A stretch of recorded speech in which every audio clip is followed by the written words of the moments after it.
Okay, welcome back to my class. Today we'll discuss a new topic, and that is economic reform since 1991. So today we'll discuss the meaning of economic reform and the factors responsible for the introduction of economic reform or new economic policies. Let us see what is the meaning of economic reform. Economic reforms are the set of policies adopted for the growth and development. Economic policies adopted by the government of India since 1991 is known as New Economic Policy or LPG policy. Let us see this since 1991, the policy adopted in our country is known as LPG. So here let us see L stands for liberalization.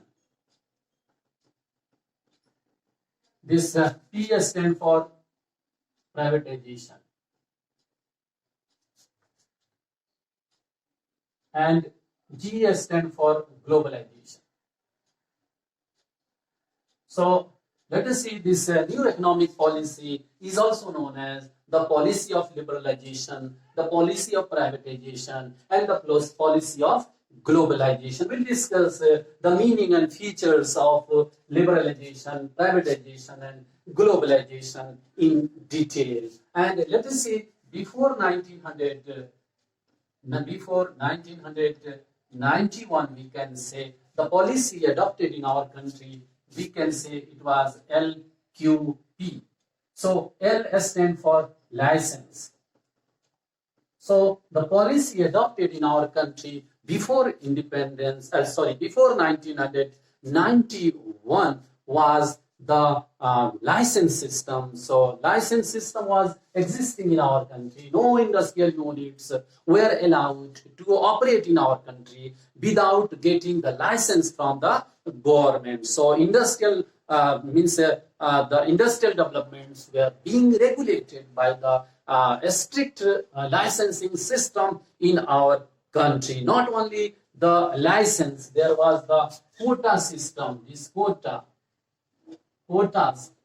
systems were also there. Let us say this government was let us say this sanctioning the quota, that how much quantity of the product can be produced by the industrial units. So quotas were also limited. So even import of the goods, export of the goods, let us say that were allowed by the government. Import and export, the ceiling was being imposed by the government. The extension of industries, expansion of the industries, production of the units of the industries, quantity of units, everything were decided by the government. So it was so quota system, tariff system was strict in our countries before 1991. And this is P means permit system. Let us see permits.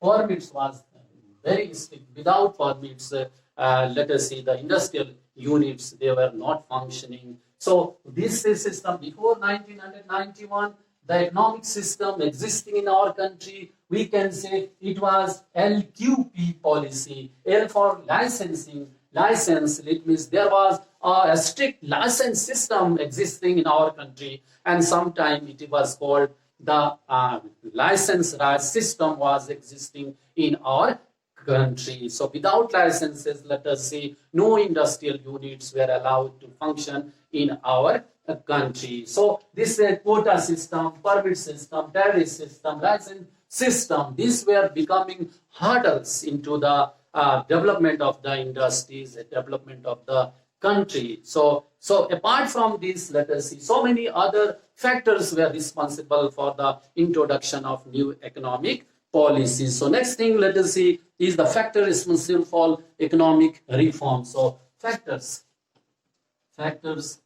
responsible for economic reforms. So let us see what were the factors responsible for the introduction of economic reform. So several factors are responsible for the introduction of economic reform. The first one is given fiscal deficit. We can say rise in fiscal deficit, rise in fiscal deficit.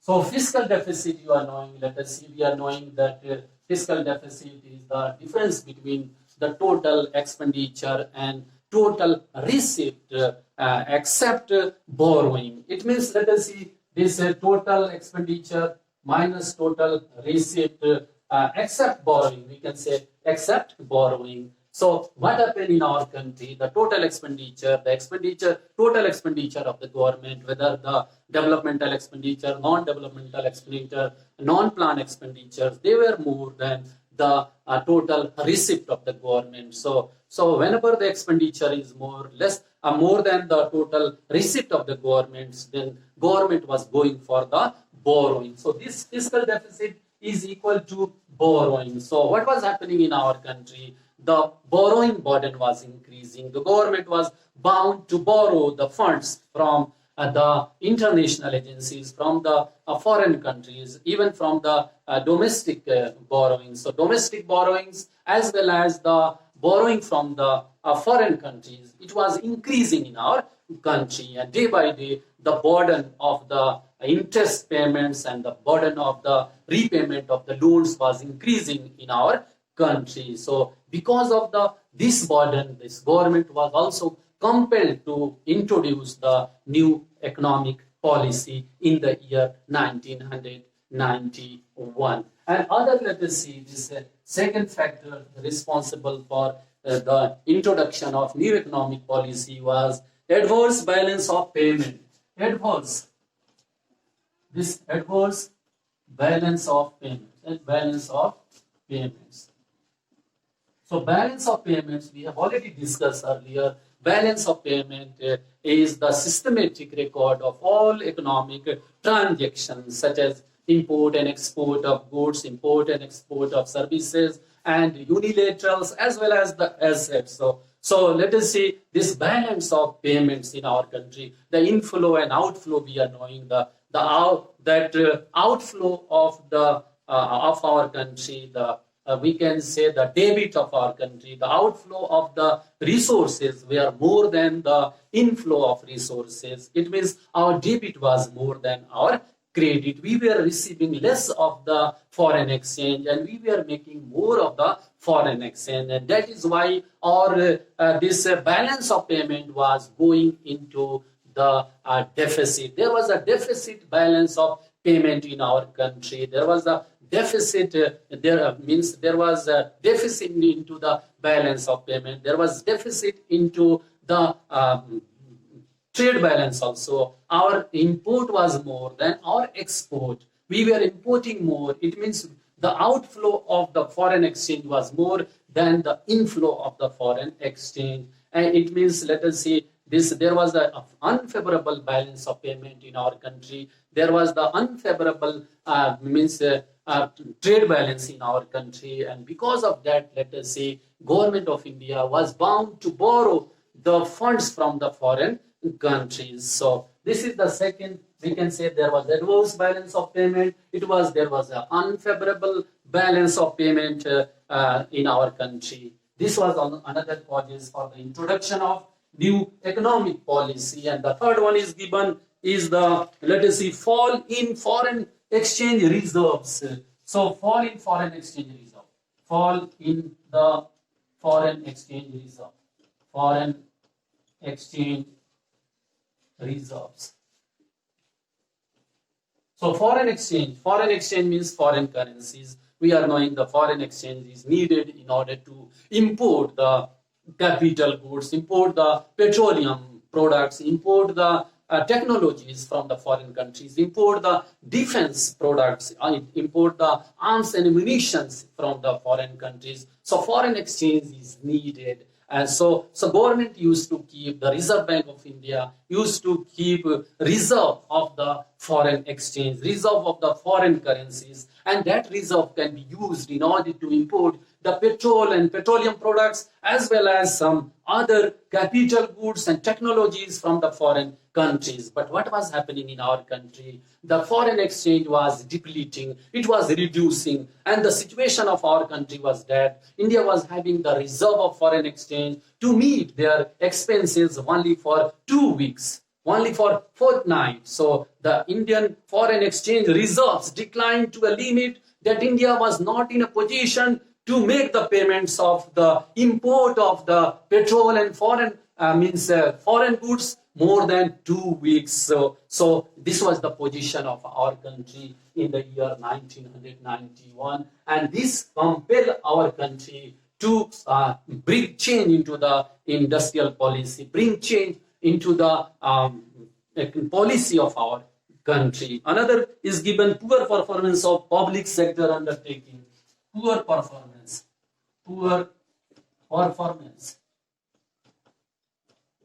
of the public sector undertakings. So public sector undertakings, we have seen that, let us say, before 1991, the industrial units were regulated by the public sector. All major industries, all basic industries, all capital goods industries were regulated by the public sector, were owned and controlled and functioned by the public sectors. But public sectors, they were performing poorly. Their performance was going into the losses. All the public sector undertakings, they were going into the losses, and their losses were being beared by the government budget. So major portion of the government budget were diverted to meet the losses of the public sector undertakings. So the government decided that the government of our country decided that this is very, very essential, that we have to bring a policy and that can, let us say, provide autonomy to the industries and autonomy to the public sector undertaking. So this was another causes, because these public sectors, they were performing poorly, they were going into the losses, and they were showing inefficiency inefficiency. There was inefficiency into their management also. Another one is inflationary pressures. So let us see, there was inflationary pressure also. Inflationary pressure. So this inflationary pressure was another important factor responsible for the introduction. There was a consistent rise into the general price level of essential goods into the economy. To control inflation, a new set of policies were required. So government introduced the new economic policies were required in order to check the inflation in our country. And the last another factor is given, the terms and conditions of World Bank and IMF. This terms and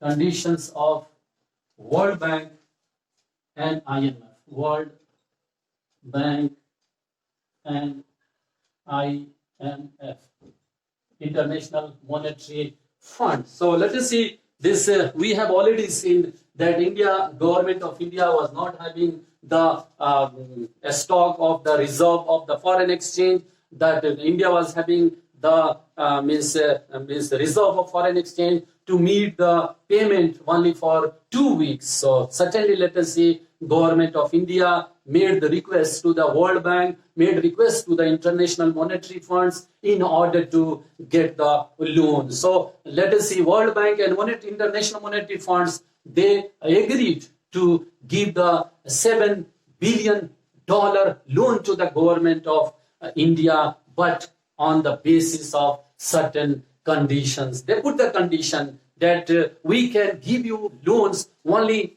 on the condition that you have to bring change in your economic policies. So let us see this the conditions, the terms and conditions of World Bank and International Monetary Fund. Let us see this. They give, let us see, this $7 billion. India received $7 billion of the loan from the World Bank and International Monetary Funds, but this loan was given to the government of India only on the condition that they have to bring reform into the economic policy. So apart from this, so many other factors were responsible, but I have discussed these main and important factors for the introduction of new economic policies. So into the next video, we'll discuss this policy, the liberalization, meaning of liberalization, and let us see the feature of liberalization, and then privatization, meaning and features of privatization, meaning and features of globalization. I think the concept is clear to all of you. Okay, thank you.